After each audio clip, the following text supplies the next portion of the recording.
to this Wednesday is Ash Wednesday, and it begins our final journey to the sacraments. And this is a life-changing time for you guys. It really is.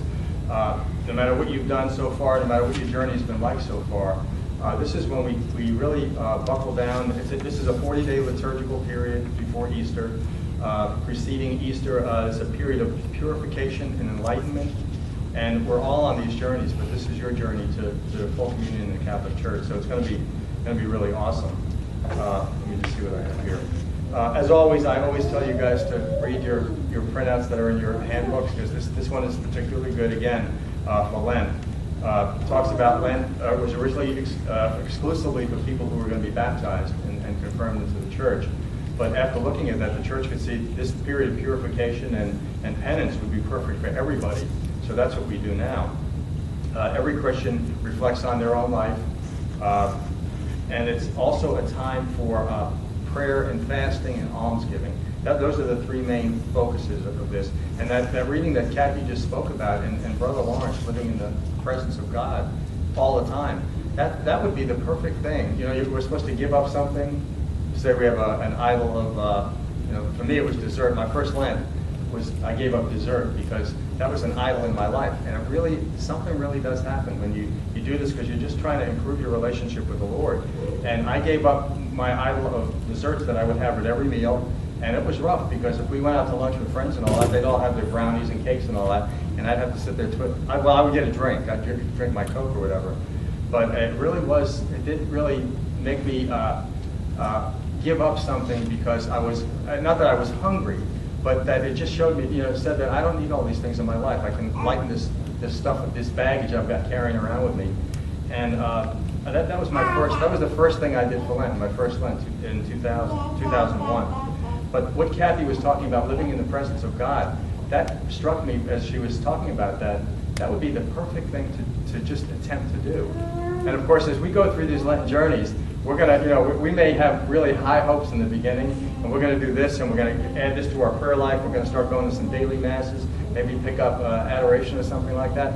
But somewhere along the line, you'll slack off, and you'll miss 1 week. Maybe it'll be the weather or whatever. But you'll get maybe halfway through the journey, and then you'll think, you know what? I didn't do this right. I failed here. But that's all part of the journey, and God works through all that.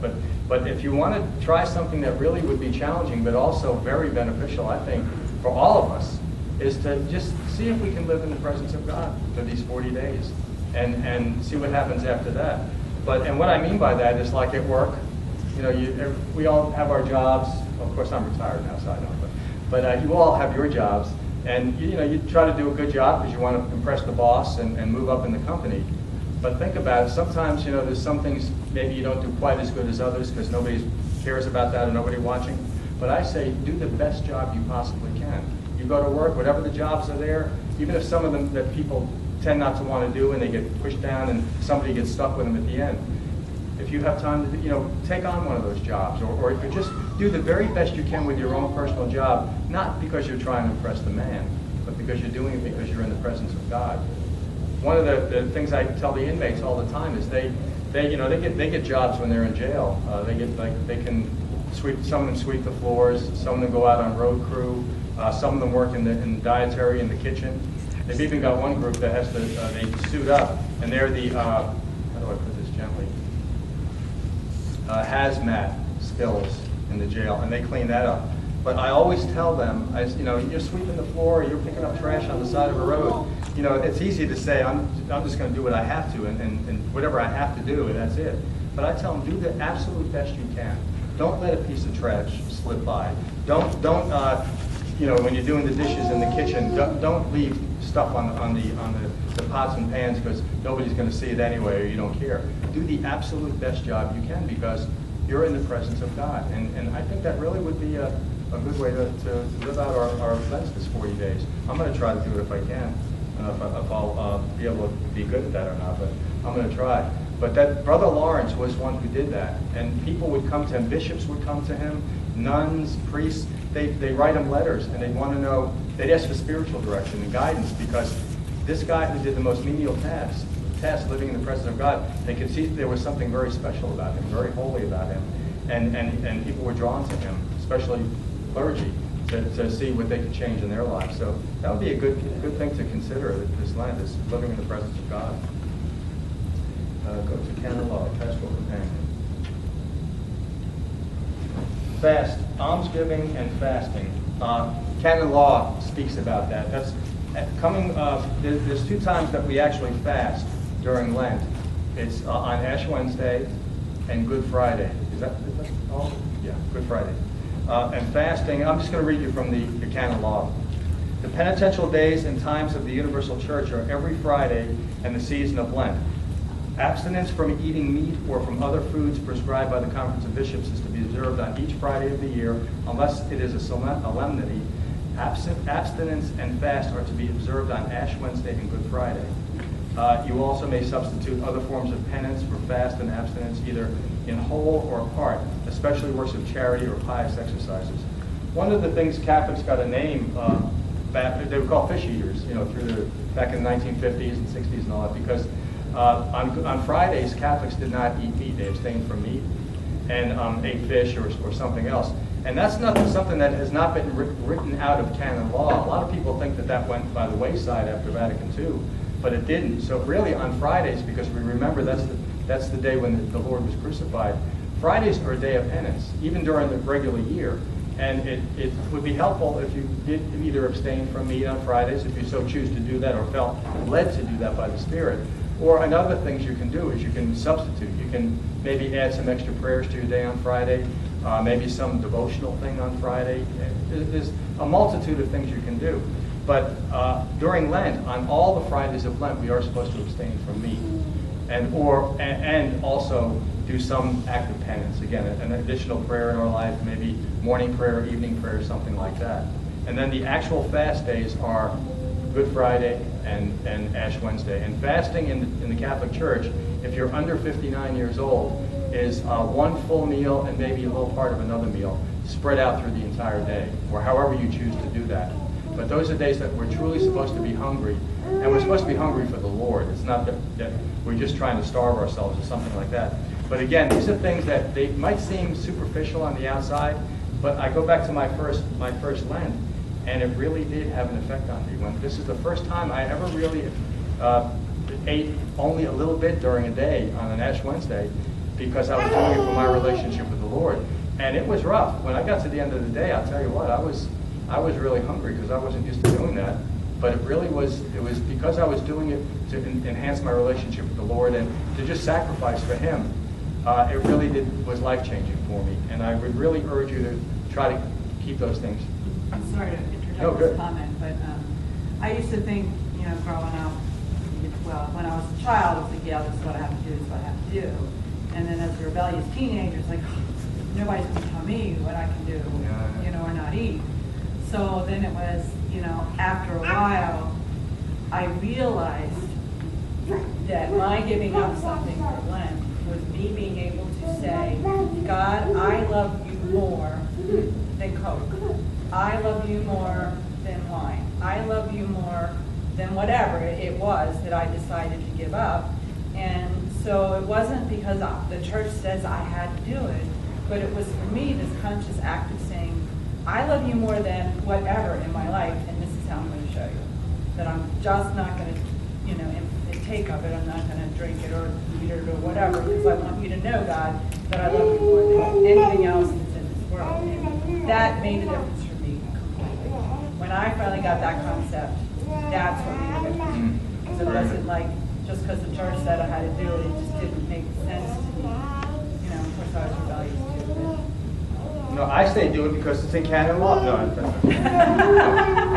but make it good. Make it something good. Like I said, for me, maybe dessert's not much to you, but it was really something to me, let me tell you. It was a struggle. But I did it because I wanted that relationship with the Lord. And look how He suffered for us. And we'll talk a little bit more about that, but look what He did for us. So the least we can do is give up something for Him, or, again, and take on something. Take on an additional prayer, morning prayer or something like that. And do it, and especially if it's a sacrifice. That's what we're looking for here, because we're doing it for the Lord. If you take out that handout I gave from the USCCB Catholic Bishops, I'll go through that real quickly, but I found this on their website, and it has some really good insights in here and good things to look at. Number one, remember the formula: prayer, fasting, and almsgiving. 3 things we need to work for during the season. Almsgiving. I can't tell you how to do your almsgiving, but we all, no matter how much we have, no matter what our treasure is in our lives, whether we have a new job and we're not making much money, or we're abundantly wealthy or whatever, we always are called to sacrifice and to give some of that money to the poor. We have the poor boxes here. At the Basilica, we always have the food basket that's in the back of the church. We can always, when you go shopping, pick up an extra $10 worth of stuff and just throw it in your basket, and then bring it up for the food pantry so the people who have nothing to eat. We're doing the rice bowl too. Rice bowl. Explain what that is. The rice bowl is Catholic Relief Services. Every Lent asks churches to participate. And so there'll be a cardboard bowl in your pew starting this coming next Sunday that you can assemble. And then all of the monies that go in there, so it's like a little bank, kids can get involved in it with coins and stuff. And then we'll collect them on Palm Sunday. And then they all go to the Catholic Relief Services. And as you know, the Catholic Relief Services is all over the world. Actually, they're in the Ukraine now, dealing with the refugees.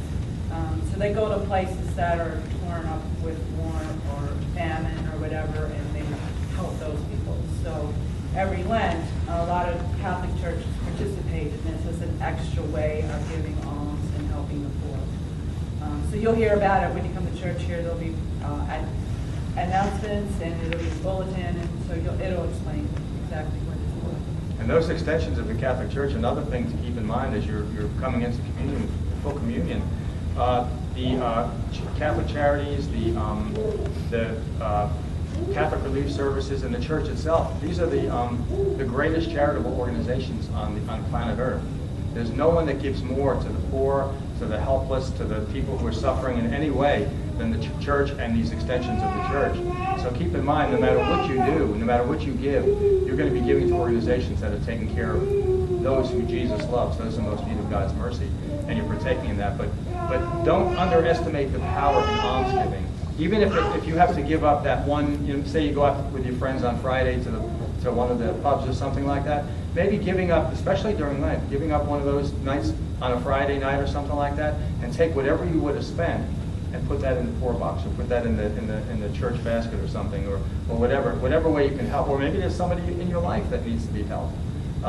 Maybe they need maybe there's a homeless person that doesn't have any gloves, and they're out in this weather right now, and you walk out with your gloves and they start talking to you, and you might need to give them your gloves or something like that. But whatever it is, just allow, you're living in the presence of God, allow the Lord to show you and guide you in these things. But we always have to be generous. They're giving a spiel at all the masses for the Archbishop's Appeal again, and Jeff Sleet did the speech at the 8 o'clock Mass, and if you listen to the things he talks about in the beginning of that, they really will touch your heart. It's about almsgiving and giving to the poor and all that. And of course, the Archbishop's Appeal gives to all kinds of charities involved. Anyway, back to this USCCB printout. If you just go through that with me real quick, and you guys can read it later in full, but go through these. These are from the bishops, and these are suggestions. Journey to the foot of the cross, 10 things to remember for Lent. Number 1 is remember the formula. I just did that. Number 2, it's time for prayer. As we pray, we go on a journey, one that hopefully brings us closer to Christ, and it certainly will bring us closer to Christ. See some spare time you have. Maybe you watch a litany of TV shows you've got DVR'd or something like that. Turn one of them off and make that a time for prayers, something like that. Just add more prayer to your life. Go into the bookshop over here. They've got every kind of devotional and prayer help you can possibly imagine. You can go on websites, the Catholic websites. There is just such a multitude of options we have in our prayer lives. Sometimes things even come in the mail. If you start giving to various charities, they do sell your name and things come in. But like these Lenten things here, take them and take seriously. Go through those things and add that to your prayer life. It's very important. This is the time for that. It's a time to fast, which is actually a form of penance.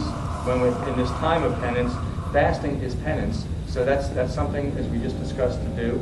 It's a time to work on discipline. 40 days of Lent are also good. Also a good set time to work on personal discipline in general.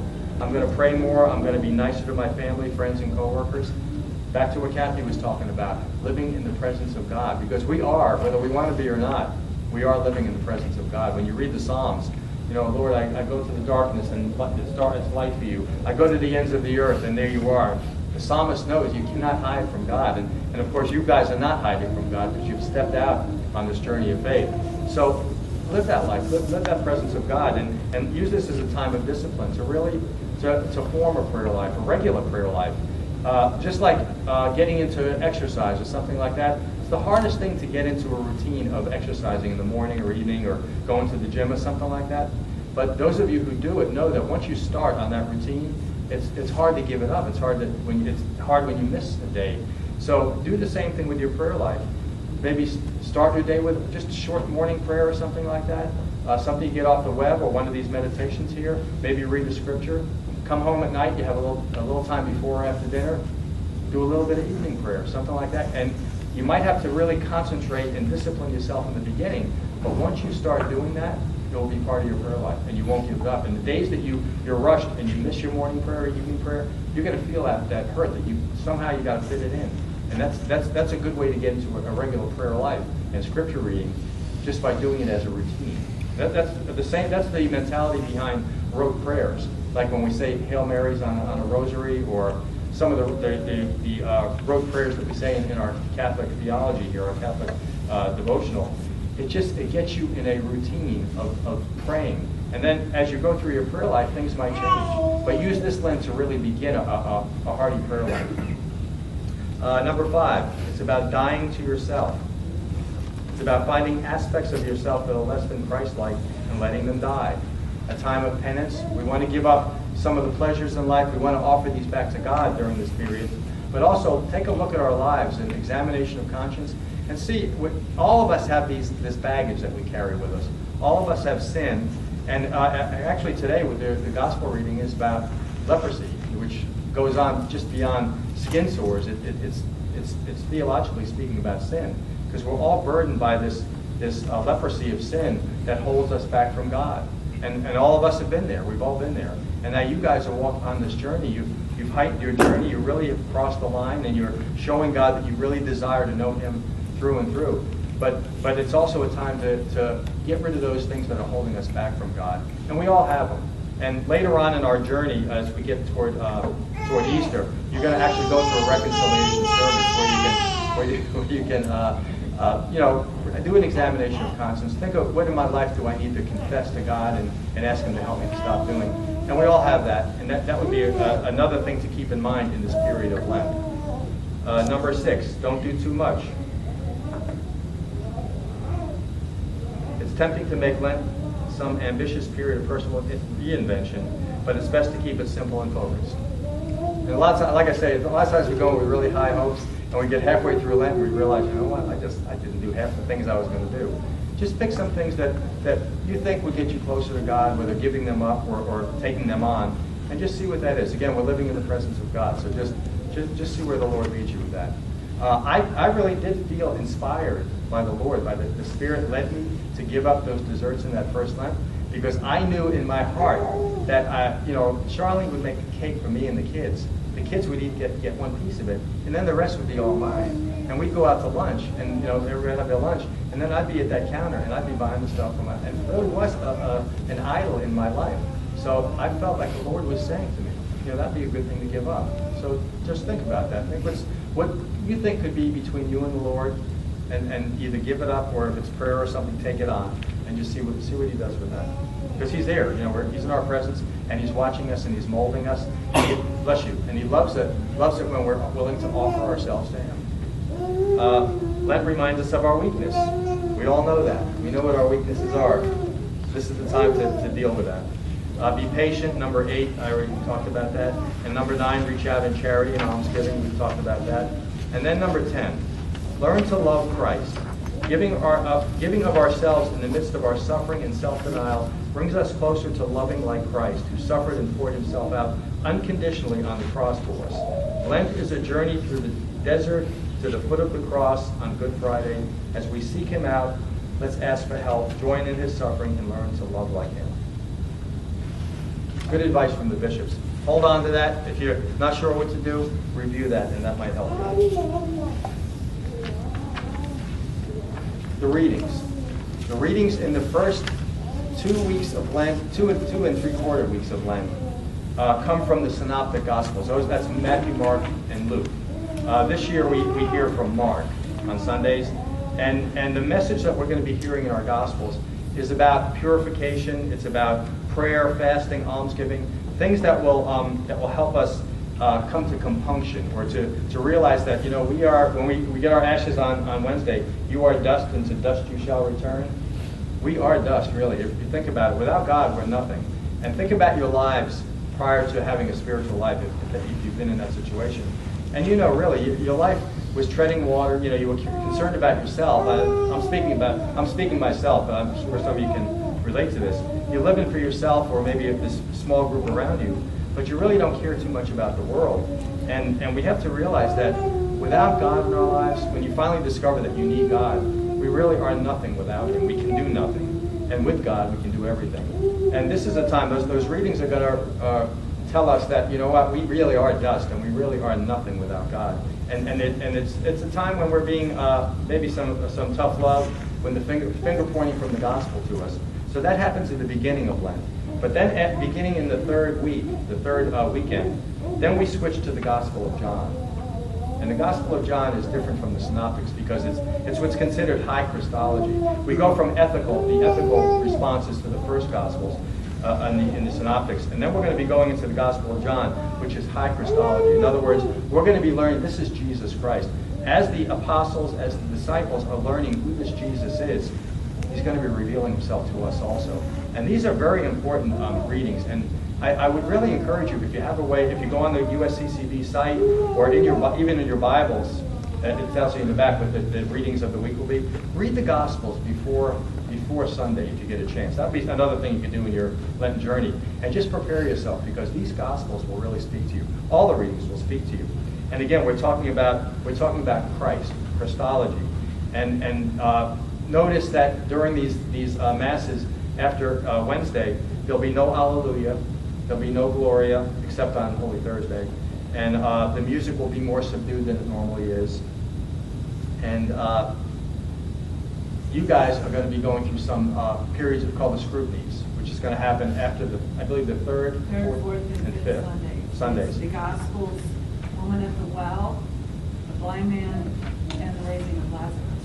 So we go back to cycle A readings for this group. Right, and they're long Gospels too. But just when you go through them, these are just unbelievable, and we can all see ourselves. In fact, that would be a good thing to do. As you're hearing these Gospels or reading these Gospels from year A, from the Gospel of John, put yourself in the position of the man born blind, or some of the people that are around him. It reads like a play. You know, it goes from it's about conversion is what it's about, but it goes on for a long. The woman at the well. Put yourself in her position, the situation she was in, and because we all are, we're all like that. And these Gospels will really speak to you. And of course, the raising of Lazarus, because without Jesus, what He did, we're all doomed. But we know that's not the case. And that brings me to the stations. I think I passed out stations to all you guys. This printout. Take a look at this real quick. Some of you may know what stations are, but for those who don't, any Catholic church you go into, any part of the world, or even some of them, you know, the sites like the convents and the destination sites and wherever, all have stations of the cross, 14 stations of the cross. What we do is we're meditating on the passion and death of Jesus Christ. And during Lent, in particular, every Friday, most churches have stations of the cross. Here we're going to have it at 3 o'clock every Friday. You probably work or something like that, but if you're in the city and you're not working, pick up 1 or 2 or 3 of them if you can. For me, the first time I went through Stations of the Cross was in 2001, Lent 2001. I had never considered what Jesus Christ did for me personally.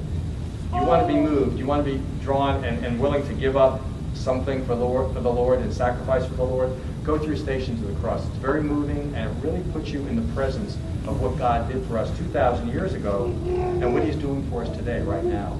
Because another aspect of Lent is it's historical. You know, we learn about all these things that happened, and from the Gospels and the readings everything about the liturgy is got a history in it, but there's more to it than that. There's a mystery. It's not just history; it's mystery. And of course, when we're going through the stations, at least for me, on my first Stations of the Cross, I was there with Jesus on Calvary, and I was seeing where my sins put him through, what God did, and then that God went to the absolute, just furthest extent of God forsakenness for my benefit and for the benefit of all of us. So Stations of the Cross is one of the things you've got to do during Lent. And even if you can't get to the Basilica during the day at 3 o'clock, churches have it at 7 o'clock at night. They have it in the morning. Just find a local church or something. Find someplace you can go to Stations of the Cross. Good Friday, that's a really powerful experience, followed by Stations of the Cross would be good too. But every Friday at the Basilica, we'll have it at 3. And if you have another church that you can't get, you want to go on their websites and just see if they offer it in the evening, like 7 at night or something like that. Because it really is life-changing. It was life-changing for me, and that's why I offer it to you, because it'll be life-changing for you too.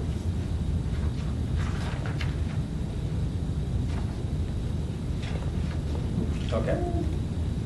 We have the 40 days of Lent, and then we come, toward the end of Lent, we come to what's known as Holy Week. You do have a printout for Holy Week. It's in our binders. And Holy Week is really that's the heart of the church year. That's when we really buckle down. This is when we say, okay, Lord, I've failed here, I've done well here this Lent, but really this is when it gets put into high gear. And of course, it's one of the most highly attended masses of weekends of the year because they get palmed. Everybody gets palms. So you'll notice the place will be packed at most of the masses, which is okay. That's how I was. Sometimes I came to get my palms, sometimes I came to get ashes, and that was about it. But it's also this is when our Holy Week journey, that journey to the cross of Calvary, really gets set into high gear. And with the Palm Sunday Mass, we begin, it's really an awesome Mass, and it begins at the end, in the back of the church.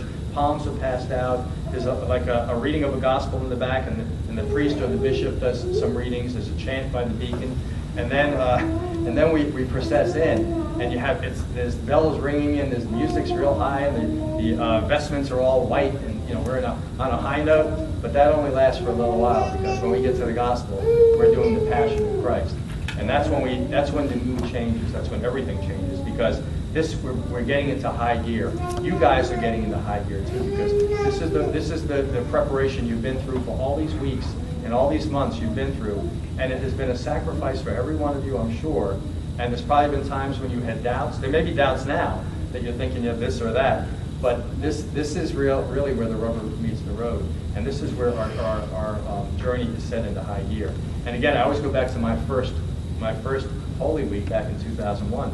And it really is life-changing. So just open your hearts and open yourselves up to this, that God really wants to do a mighty work in your lives. He's already done that.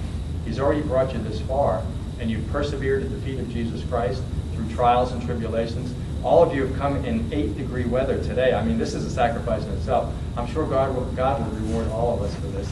But keep in mind, this journey is not over yet, and it won't end at Holy Week either. But it's just beginning at Holy Week, really. But it gets set into high gear. And so we start with Palm Sunday. Once we read the Passion, everything changes. And then after that Mass, we have Holy Thursday, which is the Mass of the Lord's Supper. And this is when we hear about Jesus washing the feet of the disciples. And in this Mass, a bishop or a priest will wash the feet of some of you, I believe, right? We ask, this is so you can start thinking about it. We ask for 12 representatives of the parish. Traditionally, we ask the RCIA group to allow this, or what's the word I want to use? Volunteer to have their foot washed during the service. And it is volunteer. You don't have to do that. But yeah, you don't have to, but tradition in our parish is that we like to ask the RCIA group to do this. And so what happens is they will reenact the story of Jesus washing the feet of his disciples, and we'll put chairs right across the front, and the Bishop Madden is doing that Mass, and he will come down at the appointed time, and he will actually bend down with a thing of water and some towels, and he will wash the foot of each one of those 12 people.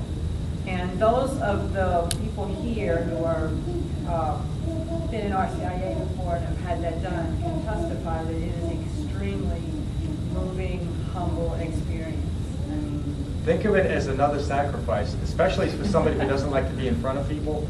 Just do it. Okay, Lord, I don't want to do this. I mean, I'm uncomfortable doing this, but I'm going to do it for you.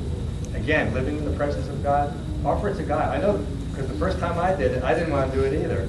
But I did it anyway, because I said, okay, Lord, is this what you're calling me to do? I'll do it. And it really is, again, it's part of that life change that you're all experiencing. Well, and you put yourself in the place of the apostles.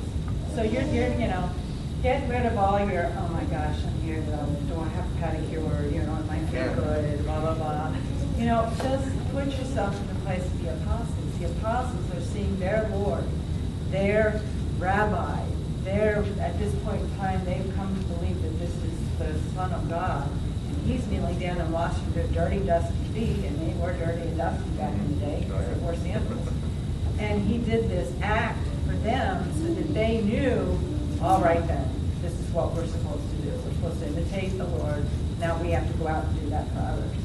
So if you put yourself in the place of the apostles and you allow the bishop, who is in persona Christi anyway, because he's celebrating Mass, you put yourself in the place of the apostles and you are kind of, allowing the bishop to be Jesus to you. It is incredible. It is absolutely incredible. So, but it is voluntary. It's voluntary, but I will keep reminding you, because I'll need a count, because if I don't get 12 from this group, I'll have to go byways and byways and cross some other feet.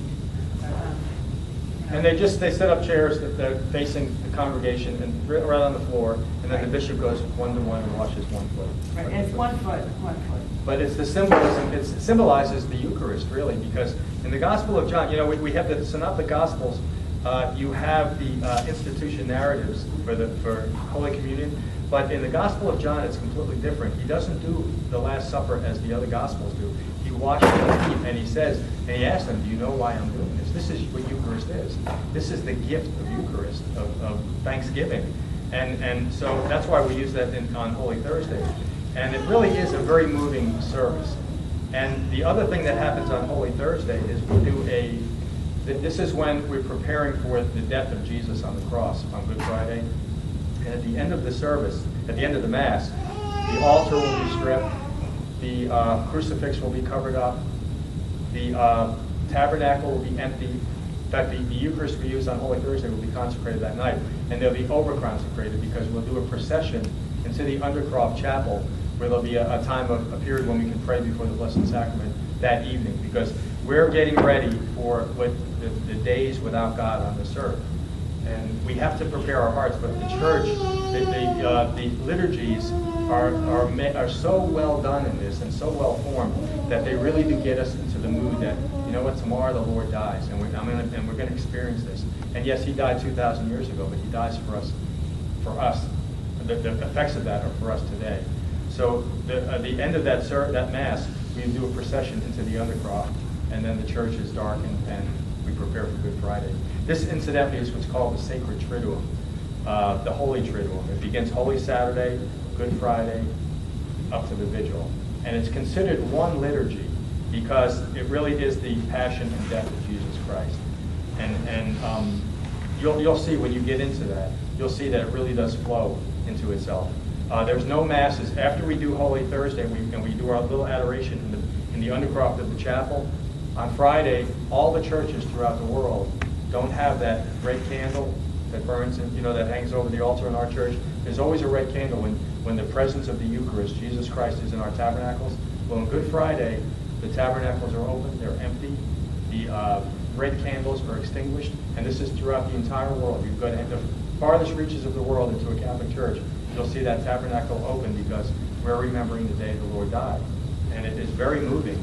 And the Good Friday service is not even a Mass, because we're going to use the host, the Eucharist, that was consecrated at Holy Thursday. That's what we'll be distributing on Good Friday. And also we'll be venerating the cross on Good Friday. There's a service for that. And their vestments are red because it's martyrdom, it's death. And at the very beginning of the Good Friday service, the priests, the deacons, the ministers all process out and the ordained clergy lay prostrate in front of the altar.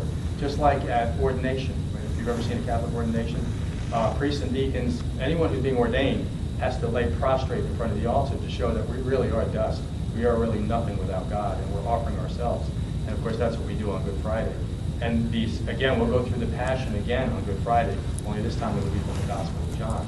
And when we do these Passion readings on Palm Sunday and on Good Friday, guess what? We're the congregation, we're the crowd, and we're the ones who say to crucify him, to put him to death. And it really, again, it's very moving when you're there and you're saying those words in the liturgy, in the Gospel, and the crowd is saying that, and we're part of that, because we're responsible, we're the reason why Jesus Christ did this. We're the reason he suffered and died for us, that we'll see in our Stations of the Cross what he went through because of our sin and the devastation of sin in this world. So really the thing we want to do is, God, help me stop sinning like I do. Help me to be better. And of course you'll go to confession. I'm not sure when we'll do the reconciliation service. It's on the schedule. It's a Monday evening. And we'll talk more about that. Talk more about that. But anyway, this Good Friday, again, it's a life-changing. Holy Thursday, Good Friday, these are life-changing events. These are where you're seeing yourself, what your life has been, and what your life can be in God. And it really is, it's awesome. So Good Friday is the day the Lord died, and the churches all over the world, Jesus is not present in the Eucharist. And that's that symbolic thing that says to us that we killed Jesus. And then you have all day Saturday. Holy Saturday is very, also a time of fasting too. And Holy Saturday is a time when we're still remembering, we're waiting for the Lord. We're remembering him being in the ground for 3 days. And it's a very subdued time, it really is. But then you're ready, because we're going to do our rehearsals on Saturday morning for the Vigil. And of course the Vigil is the greatest Mass of the year. This is when we've waited for the Lord, and he comes in our service. And as you go through the Vigil, I don't know if we'll be talking more about the Vigil, I guess we will, but there's a service of light that begins out on the portico with a bonfire that lights the Paschal candle that will be used throughout the year for baptisms and funerals. It will be placed in the sanctuary during the 50 days of Easter. And bless you, and you got to see this candle. Sean is going to do the light. The Deacon Sean's going to do the service of light with the candle, and he's going to do the Exalted again, because I don't know if I can carry that thing. It's so big, you wouldn't believe it. And the stand is this high. If I carry it up those stairs, I don't think I can get into that stand. So I'm letting Sean do that this year.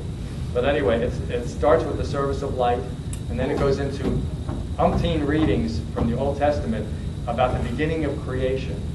And again, and when you go into the service of light, everybody will end up with a lit candle, but the church itself will be dark, because we're remembering Christ is coming. And it is very moving. And then we go through these readings from the Old Testament and Psalms and a prayer, Old Testament Psalm and a prayer, and we're going through salvation history. And then at the point when the Gloria is sung and the epistle is read, then all the lights come on, and then the bells are ringing on the church, and we sing the Gloria for the first time again since we stopped singing it this Sunday. So it's all very symbolic and very, very moving. And then, of course, comes the big event when you guys are going to be called up to be baptized, of you who are going to be baptized and confirmed by the bishop. And that's when you receive those sacraments of initiation. And again, if you don't like being in front of people, don't worry about that, because you're a group. You're going to be in a group, and you're going to be with a lot of ministers and all that up there. So it's not quite as frightening as it might seem. But again, if you have any stage fright or something like that, Lord, I'm uncomfortable doing this, but I'm going to do it for you, because you're doing all this for me. And he really will be doing something for you. Not that he hasn't done that already, but the Vigil will be, again, I hate to keep using this cliche saying, but it will be life-changing for you. It really will. And Bishop Madden, we always have Bishop Madden in our Vigils. He's going to be there this year, right? And Bishop Madden is a really good, you guys are so blessed to be confirmed by a bishop, because most churches, they have a priest. Not that there's anything wrong with that. Don't quote me on this. But it's just more special, I think, having Bishop Madden here. It really is. For me, it is. So just prepare yourselves for that. Embrace yourself. One other thing I didn't talk about were the scrutinies. What are the scrutinies? These are the special rites celebrated in the middle 3 Sundays of Lent at liturgies where the elect are present. This Sunday, we have the rite of sending and rite of election. Next Sunday. Oh, next Sunday, I'm sorry. Then on the third weekend of Lent, the third Sunday of Lent, you'll be presented with, are they going to be presented with the creed? Is that what we do? And it'd be like a ceremony, but the scrutinies are basically a purification thing. You know, we're putting to mind our sins, where we can clean our lives up, and we're being scrutinized, basically, by God. It's a time of purification and enlightenment, just like Lent is. But it's in a more directed form for our people who are coming into the church. But it's also for all of us, all the congregation, because it's good for all of us to recommit ourselves to the creed, to the Our Father, and to recommit ourselves to God. And so that's three Sundays you'll be doing that. Hopefully you can make those. I guess it'll be the 10:45 Masses, the third, fourth, and fifth Sundays of Lent. Do the best you can to get there. Because really, again, these are all things that are going to be building you up for that great Easter Vigil. I think that's all I have to talk about. Now, are there questions about any of this? Any concerns? Any thoughts? Sure. And you said fasting on Ash Wednesday and Good Friday. You said one big meal and then... Yeah, one big meal, and you can maybe also supplement a little bit extra. I'll tell you what I do, but there's different ways to do this. But Charlene, I would eat a very small breakfast. If I normally ate a big bowl of cereal, I'd have like a third of a bowl of cereal, something like that. And I didn't have any snacks, no snacks during the day. And then for lunch, I'd eat half of what I would normally eat. And for dinner, I ate half of what I would normally eat. And I was pretty hungry by the end. Some people do more. Some people really do fast on like bread and water. I wouldn't recommend that to start. Not your first Lent. Let's wait till later. Did they see that movie from Father Barron when they were on that island in Ireland where they're walking around there? Okay, that's extreme fasting. Wait till God calls you to that. If He wants you to do that, He'll let you know. But in the meantime, just a small amount of food that day. Don't starve yourself, because you'll be at Stations of the Cross or something like that, or on Good Friday, and you'll pass out. We don't want that to happen. But especially if you've never fasted before.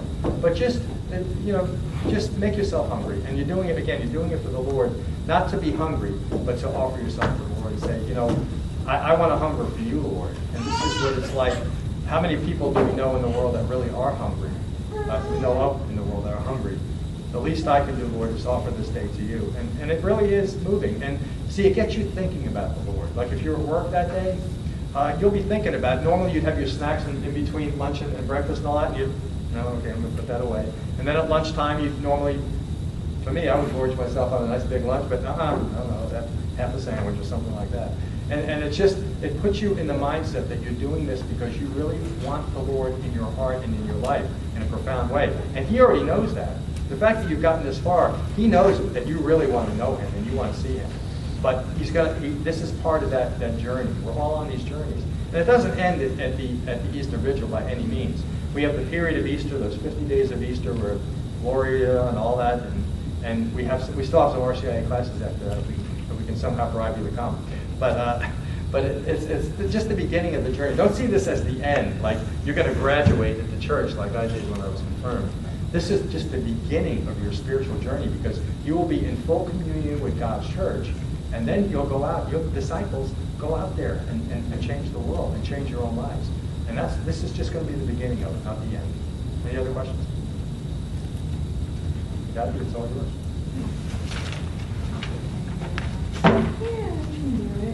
Ellie is going to give her testimony. She's going to give it here.